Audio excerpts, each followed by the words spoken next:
میں اور میری ماں ایک متوسط سے گھر میں رہتے تھے۔ میرے والد فوت ہو چکے تھے، لہٰذا زندگی کی گاڑی چلانے کے لیے میری ماں کو اسکول کی کینٹین میں صبح سے لے کر اسکول بند ہونے تک سخت کام کرنا پڑتا تھا۔ میری ماں کے کپڑے بھی کوئی اتنے اچھے نہ ہوتے تھے۔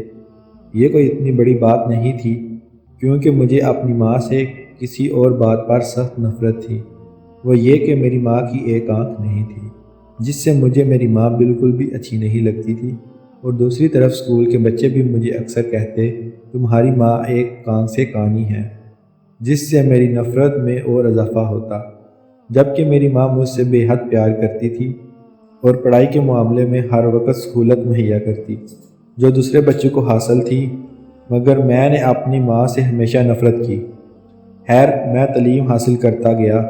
ایک وقت آیا کہ میں کالج کے بعد یونیورسٹی اور پھر کورس کے لیے سنگاپور چلا گیا، اور میری ماں جیسے تیسے میرا خرچہ برداشت کرتی رہی، لیکن میری نفرت باقاعدہ برقرار رہی۔ پھر واپس آ کر مجھے بہت اچھی جاب مل گئی اور میں اپنی ماں سے بالکل قطع تعلق ہو گیا، جس کا میری ماں کو بہت رنج ہوا، مگر مجھے پرواہ نہیں تھی۔ میں نے شادی کر لی اور میرے 2 بچے بھی ہو گئے۔ پھر میں نے اپنا ذاتی گھر خرید لیا۔ ایک دن اچانک میرے گھر کی گھنٹی بجی، دروازہ کھولا تو سامنے ماں کھڑی تھی۔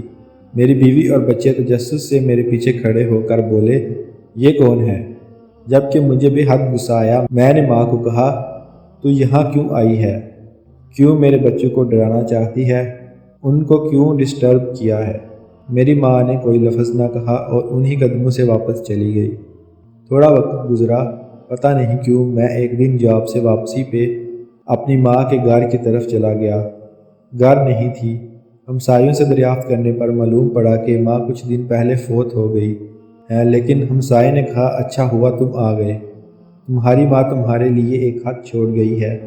میں نے لیا اور پڑھنا شروع کیا۔ پیارے بیٹے، ہمیشہ سلامت اور خوش رہو۔ مجھے پتہ ہے تم مجھ سے میری آنکھ کی وجہ سے ساری زندگی نفرت کرتے رہے، لیکن بیٹا سنو، تم بہت چھوٹے تھے کہ تمہارا ایکسیڈنٹ ہو گیا، تمہاری ایک آنکھ بالکل ضائع ہو گئی، جس کا مجھے بہت دکھ ہوا۔ میں تمہیں اس طرح نہیں دیکھنا چاہتی تھی، لہٰذا میں نے اپنی ایک آنکھ تم کو دے دی تاکہ میرا لال دونوں آنکھوں سے دیکھ سکے۔ اگر یہ میرا جرم تھا تو بیٹا مجھے معاف کر دینا، اور میں معافی چاہتی ہوں کہ تم کو اور تمہارے بچوں کو ڈسٹرب کیا تھا۔ فقط تمہاری ماں۔ مجھے ایسا لگا میری دنیا تباہ و برباد ہو گئی ہے۔ دل چاہتا تھا زمین پھٹے اور میں اس میں غرق ہو جاؤں۔